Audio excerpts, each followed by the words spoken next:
7 de la mañana en punto. Esta semana se conocerá la propuesta de reformas en materia económica, tributaria y laboral que el Poder Ejecutivo prepara para remitir a la Asamblea Nacional. La expectativa se enfoca en conocer si habrá o no aumento de aranceles y si los anunciados cambios laborales darán respiro a empleadores y trabajo a los desempleados. Será una semana donde el gobierno trazará la cancha y la Asamblea decidirá de qué lado juega. Pero en el campeonato de los cambios tributarios se jugará el partido 24, es decir, los legisladores deberán analizar la reforma tributaria número 24 en estos últimos 12 años y la segunda en lo que va del 2019. En el Pleno, tiendas políticas anticipan que no darán su voto si el gobierno propone aumento del IVA, por ejemplo. Siempre vamos a estar del lado de las familias ecuatorianas. Otro componente de las reformas se enfoca en lo laboral, flexibilización del esquema de 40 horas de trabajo semanal, creación de contratos para emprendimiento, modificación de los contratos eventuales y establecimiento de salarios diferenciados para jóvenes y para el sector agropecuario. Es una situación sumamente compleja porque nosotros vemos los indicadores laborales y vemos que se están deteriorando. Tanto lo tributario como lo laboral son dos de al menos 5 cuerpos normativos que el gobierno debe cambiar con la Asamblea para que el Fondo Monetario Internacional desembolse lo que ofreció. La reforma al Código de Finanzas Públicas, el Código Orgánico Monetario y Financiero. La nueva ley va a legislar la corrupción. Las dudas, temores, especulaciones llegarán a su fin. El país sabrá qué rumbo toma la economía y cómo los ciudadanos la enfrentarán. Javier Ceballos, Medios Públicos. 7 de la mañana con 2 minutos. Se encuentra ya con nosotros el economista Mauricio Pozo, con quien conversaremos en los próximos minutos sobre esta propuesta de reformas, este paquete de reformas que en los próximos minutos, en las próximas horas, el Poder Ejecutivo debe presentar y remitir a la Asamblea Nacional. Economista, buenos días. Gracias por estar aquí en Primera Impresión. Muchas gracias, Fabricio. Un gusto estar aquí. Muy gentil. Bueno, ¿qué es lo que requiere hacer el país en este punto donde las medidas económicas deben entrar en vigencia para atender la situación económica del país, teniendo en cuenta que de por medio también hay unos condicionamientos, unos requerimientos por parte del Fondo Monetario Internacional? Bueno, hay que partir del principio que el Ecuador requiere varias reformas, con Fondo Monetario o sin Fondo Monetario. Hay un problema fiscal que hay que resolver. Hay un déficit que se heredó por el tamaño del Estado, que creció a volúmenes que no eran los adecuados y que tiene que irse corrigiendo en el tiempo. Y este momento tenemos un acuerdo adicional firmado con el propio fondo y otros multilaterales, donde está metas cuantitativas y cualitativas, y para ello pues se requieren tomar decisiones. En ese sentido hay, por ejemplo, una meta de recuperar 1.5% del PIB en ingresos tributarios. 1.500 millones de dólares. Aproximadamente. Y por esa razón se ha hablado mucho del tema del aumento del IVA. Yo en lo particular, yo le diría, lo de fondo es buscar un equipo de decisiones, un paquete de decisiones equilibrada y que nos permita alcanzar una reducción del déficit hasta las metas que se pretenden alcanzar para que el país empiece a evitar ese endeudamiento todavía creciente que está manteniendo. En ese sentido, hay la necesidad de, por ejemplo, aplanar el sistema tributario, no aumentar necesariamente las tasas. Usted puede recaudar más sin aumentar las tasas. Y por otro lado, tomar decisiones de gasto, donde están los temas de subsidios, de tal suerte que la decisión fiscal sea equilibrada tanto en el lado del ingreso cuanto en el lado del gasto para que sea sustentable en el tiempo. De acuerdo, economista. Vamos por partes. En cuanto al tema tributario, ¿qué es lo que debería hacer inmediatamente el país, teniendo en cuenta que hay esta necesidad de que las recaudaciones aumenten en promedio por 1.500 millones de dólares para enfrentar este déficit que está atravesando la economía nacional? El incremento del IVA es una opción que se ha hablado, se ha dicho que eventualmente podría incrementarse entre el 15 y el 16%. Pero ¿qué otras medidas a nivel tributario son necesarias, urgentes asumirlas en el país? Hay algunas decisiones que van a dar impactos no inmediatos, pero en un plazo mediano. Por ejemplo, por decirle, el impuesto a la salida de divisas. Este es un impuesto absolutamente nocivo. Esto se lo estableció supuestamente para evitar que salgan los capitales y nunca han salido más capitales que con la presencia del propio impuesto. Es decir, nunca llenó la expectativa que se buscaba. En segundo lugar, el nivel... ¿Qué debería hacerse? ¿Eliminarse ese impuesto? Tiene que ir reduciéndose, pero como se ha convertido en un instrumento de ingresos tributarios para el presupuesto, no se lo puede hacer de una sola, tienen que irlo levantando de manera gradual. Esa es una decisión. La otra es del tema arancelario. El arancel promedio en el Ecuador duplica el arancel de los países vecinos. Ese es un costo de producción. Es caro importar materias primas, bienes de capital y obviamente bienes de consumo, y esto atenta contra la recuperación económica del propio país. Entonces ahí tiene usted dos ámbitos que se pueden tomar decisiones.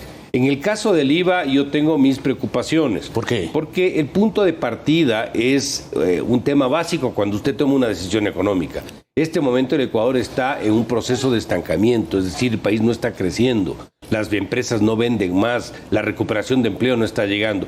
Y el rato que usted impone el IVA en ese momento, usted va a restarle liquidez a la economía y su proceso de recuperación va a ser más complicado, inclusive se puede profundizar la recesión. Yo preferiría combinar decisiones donde está un esfuerzo más importante en el lado del gasto, donde todo el énfasis ha estado en la parte del gasto de capital, de inversión, el gasto corriente que ha estado tal cual. Yo sé que hay rubros que están ahí que no estaban en el pasado, pero igual lamentablemente el desfase es demasiado grande. Y tomar decisiones en materia de subsidios, que también quedan espacios de gestión donde se puede atacar. De esa manera yo creo que se puede ir de alguna manera equilibrando de ambas partes decisiones para caminar a las metas que se estableció el gobierno. De acuerdo. En estas últimas horas, durante estos últimos días, hay una preocupación e inquietudes generalizadas por parte de la ciudadanía frente a este paquete de reformas que debe presentar el Poder Ejecutivo a la Asamblea Nacional, y finalmente la Asamblea Nacional tendrá que tomar una decisión en torno a esas propuestas. Sobre el tema del IVA, hay la preocupación en el común de los ciudadanos que con el incremento de 4 puntos porcentuales en el IVA, eventualmente el costo del nivel de vida en nuestro país se encarezca aún más. Hay la preocupación de que el IVA se grave incluso al sistema educativo, a los productos de primera necesidad y demás. ¿En qué medida esto puede afectar realmente al bolsillo del ecuatoriano? Bueno, yo he citado cuál es mi lectura sobre este asunto. Me parece que la decisión del IVA en este momento no es la mejor. Yo creo que es preferible hacer esfuerzos por el lado del gasto y el tema de los subsidios para buscar compensar y a tomar decisiones tributarias que permitan abaratar el costo de producción del país, porque usted puede recaudar más sin necesidad de subir las tasas, sino dándole espacio para que la actividad privada venda más y de esta manera aporte con más impuestos al Estado. Entonces, desde ese punto de vista, me parece que el aumento del IVA no es la mejor decisión en este momento, aparte de las restricciones políticas que de por sí tiene, que sabemos que hay una oposición mayoritaria en la Asamblea Nacional. Así es, ya se ha manifestado al interior de la Asamblea. Algunos sectores políticos han dicho claramente que no estarán de acuerdo o que al menos no ofrecerán su apoyo al momento de la votación en el tema del incremento eventual del IVA. Además, Fabricio, si me permite, claro, no es lo mismo aumentar el IVA con una economía que está creciendo que con una economía estancada. Probablemente esos 500 millones por punto que se calcula no sea en la realidad lo que se reciba. Probablemente se reciba menos producto precisamente del ambiente de estancamiento que estamos teniendo. Hay una aspiración eventualmente muy elevada sobre ese tema, ¿no? Creo que los costos van a existir, o sea, seamos claros. Cualquier decisión que adopte el gobierno va a generar una reacción. Eso lamentablemente es la secuela de 10 años de excesos, inclusive el primer año del actual gobierno, donde no se tomaron las decisiones adecuadas. ¿Iba a producirse un problema? Por supuesto que se iba a producir. Aquí lo que tratemos de ver, o debemos tratar de ver, es cuál es el que menor impacto genera, cuál es el que menor efecto en la actividad económica produce. Es lo que tenemos que analizar. La eventual desgravación o eliminación del impuesto de salida de divisas también es tema de preocupación de varios sectores en la sociedad ecuatoriana. Hay quienes creen que con la eliminación del ISD finalmente se deja una puerta abierta para que el dinero físico del país salga y que eso finalmente afecte la estabilidad de la dolarización y de la economía nacional. Fíjese, hay un razonamiento muy simple. ¿Cuál? Si ese impuesto se estableció para que no salgan capitales, ¿por qué terminó convirtiéndose en el tercer impuesto de mayor recaudación? Después del IVA, el impuesto a la renta. ¿Por qué? Porque los capitales siguen saliendo. Es decir, los capitales no es que salen porque usted ponga el impuesto del 5%. Los capitales salen porque no ven un clima de tranquilidad, de seguridad, de certidumbre. Por eso salen los capitales. Pero ¿hay o no hay una salida de dinero de la economía nacional? Pero por supuesto que hay. ¿Y esto pero no podría alimentar aún más porque si usted toma una decisión de bajar el impuesto a la salida de divisas y crea un ambiente de estabilidad, de tranquilidad, de certidumbre, con un norte claro, la plata no va a salir. Quite el impuesto o no quite el impuesto, la tasa impositiva no es lo relevante. Lo relevante es el programa económico que le permita que los capitales se queden o que vengan nuevos capitales. Además, ese es un impuesto que es absolutamente perjudicial para la inversión extranjera, que es una necesidad que tiene el programa económico y la propia dolarización para que se pueda sustentar. ¿Y este gobierno tiene programa económico que sustente además la eventual eliminación del ISD? Sí, por eso yo le decía, como es un impuesto que significa 1.200 millones de dólares anuales en recaudación, usted no puede bajarlo a cero de una sola. Progresivo. Tiene que hacerlo progresivo. Eso empezó, recordemos, con el 5%, con el 0,5 y terminó con el 5%. Ahora tendrán que hacerlo gradual, tendrán que ver en qué forma lo hacen para no afectar mayormente el tema del ingreso tributario, pero que al mismo tiempo se dé una señal hacia dónde quiere caminar el gobierno en materia de abrir los beneficios para atraer inversión y un ambiente propicio para que los capitales no salgan independiente de la acción que tome en materia de este impuesto. De acuerdo. En materia laboral también se presentarán reformas. Se habla de nuevas modalidades de empleo, trabajo por horas, no afectar derechos laborales, han dicho las autoridades hasta el momento. Por ejemplo, el tema de pago de horas extras, suplementarias, el tema de los descansos, el pago de los décimos. Contrato para emprendimientos de hasta 3 años, jornadas laborales flexibles y eliminación del recargo de 35% por contratos eventuales. De forma general, estas serían las reformas que en materia laboral se van a presentar. Pero ¿qué más hace falta? A ver, recuerde, el tema laboral es un tema que debió habérselo abordado hace 20 años. Cuando se inició la dolarización debieron hacerse cambios. Lamentablemente, por razones diversas, nos hemos demorado hasta la presente fecha. Seguir como estamos es absolutamente contraproducente. Aquí tiene, por ejemplo, 2 tipos de contrato en el Ecuador. El contrato a prueba y el infinito. Eso es imposible mantener. Usted tiene que tener modalidades de contrato que le permita adaptar la contratación a los tipos de actividad económica. No todas las actividades tienen la misma característica. No es lo mismo la actividad agrícola que la actividad de los servicios o la actividad de la construcción. Los contratos indefinidos genera costos excesivos e impiden la contratación. El momento en que usted se pasa de un lado al otro, por ejemplo, buscar protegerle al trabajador, pongámoslo entre comillas, en exceso, va en contra del desempleado y el subempleado, porque el empleador ya no va a contratar porque sabe que le cuesta mucho si el día de mañana tiene que prescindir los servicios de un empleado. Entonces tiene que poner una ley que no vulnere los beneficios de nadie, pero que sea equitativa y justa para las partes. Y tal como tenemos el esquema, me parece que es bastante más perjudicial que hacer los cambios que se requieren. Bueno, ¿cuáles podrían ser las medidas inmediatas o las acciones que deben tomarse urgentemente? Tipos de contrato. El tema de la posibilidad de trabajo por horas, yo sé que este es un tema constitucional, pero hay formas de ver cómo se lo podría hacer. Costos de despido, que es un tema absolutamente inmanejable. Poder separar entre los trabajadores actuales y los nuevos que se van incorporando. El pago de la aportación de la seguridad social. Ahí tiene algunos beneficios. ¿De los patronos? Por parte de los patronos. Y el tema de la jubilación patronal para los nuevos, no para los que están vigentes. Son cambios que se pueden de alguna manera introducir para que esto vaya modernizándose. Esto no es un tema, como decía, de afectar a nadie. Esto es un tema de tener un sistema moderno que se adapte a las exigencias de la actualidad, del mercado de aquí y del mercado de afuera. Le voy a dar un simple ejemplo, si me permite, por el tiempo. El productor de flores. La flor es un producto exótico. Hay fechas donde usted vende más flores afuera, el Día de la Madre, el Día del Amor, Navidad, etcétera. ¿Qué pasa cuando baja la demanda de flores de afuera? Como usted no puede pagarle por horas, ¿qué toca hacer para ese empleador de flores? Toca sacar gente a la calle. En vez de que la gente trabaje en lugar de 8 horas, 7 horas. pero la ley no lo permite. Entonces esa gente se queda sin trabajo, ¿producto de qué? De la propia ley.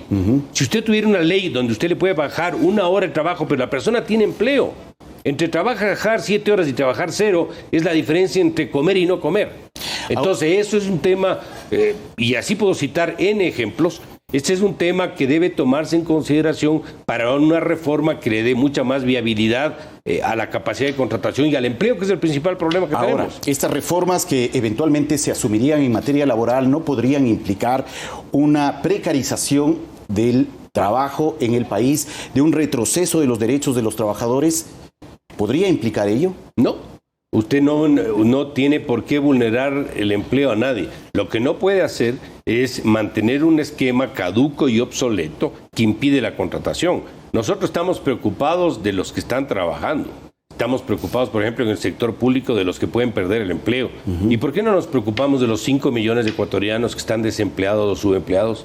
Y esas personas que no pueden llevar el pan a la casa por un sistema laboral que no permite la contratación o una economía que no crece porque no hay inversión suficiente. En eso tenemos que poner la prioridad. Pero sobre esa base hay que tomar la decisión. Pero ¿cómo no pensar que eventualmente estas reformas no afecten a los derechos alcanzados ya por los trabajadores? Porque cuando se pide, por ejemplo, si me permite, revisar el tema de la desvinculación, de los valores que se pagan a los trabajadores por el tema de la desvinculación, el pago de horas extras o el trabajo extendido hasta los días sábados sin un reconocimiento extraordinario, etcétera. Es que yo no creo que va por ahí el tema, Fabricio. Yo creo que hay que buscar una ley absolutamente justa y equilibrada. Pero dejar las cosas como están no es tener una ley equilibrada ni justa. Aquí no se trata de afectar a nadie ni de que los trabajadores tengan menos beneficios de los que están teniendo, sino que ir en el tiempo generando un esquema que nos permite una ley mucho más moderna, mucho más acorde a las circunstancias. ¿Por qué los otros países que están mejor tienen leyes mucho más acordes a los requerimientos actuales? ¿Por qué una persona que puede trabajar por horas porque tiene que cuidar a un niño, una madre soltera, no lo puede hacer porque el sistema laboral no lo permite? ¿Cómo es posible que después de 3 meses usted tenga que convertirse en un esclavo, si es empleador, de una persona que está trabajando mal? Y para poder despedir tiene que liquidar la empresa porque no le alcanza la liquidez. ¿Contra qué va eso? Contra el empleo, porque usted no contrata a nadie porque no tiene capacidad de contratación, porque le cuesta una cifra que es absolutamente demencial, que no está en ninguna parte de la experiencia internacional. Entonces, hay experiencias de afuera que se pueden de alguna manera emular sin que pierdan los beneficios para ir en el proceso cambiando un esquema que es absolutamente obsoleto. Gracias, economista Pozo, por sus reflexiones. Muchas gracias, Fabricio. Agradecemos al economista Mauricio Pozo, exministro de Economía y Finanzas del país, por ofrecernos su visión y también sus comentarios en torno a la propuesta de reforma económica, laboral y tributaria que en el transcurso de los próximos días tendrá que presentar el Poder Ejecutivo a la Asamblea Nacional. 7 de la mañana, 18 minutos. Vamos a hacer una pausa, regresamos en breve con más. Sigan con nosotros aquí en Primera Impresión.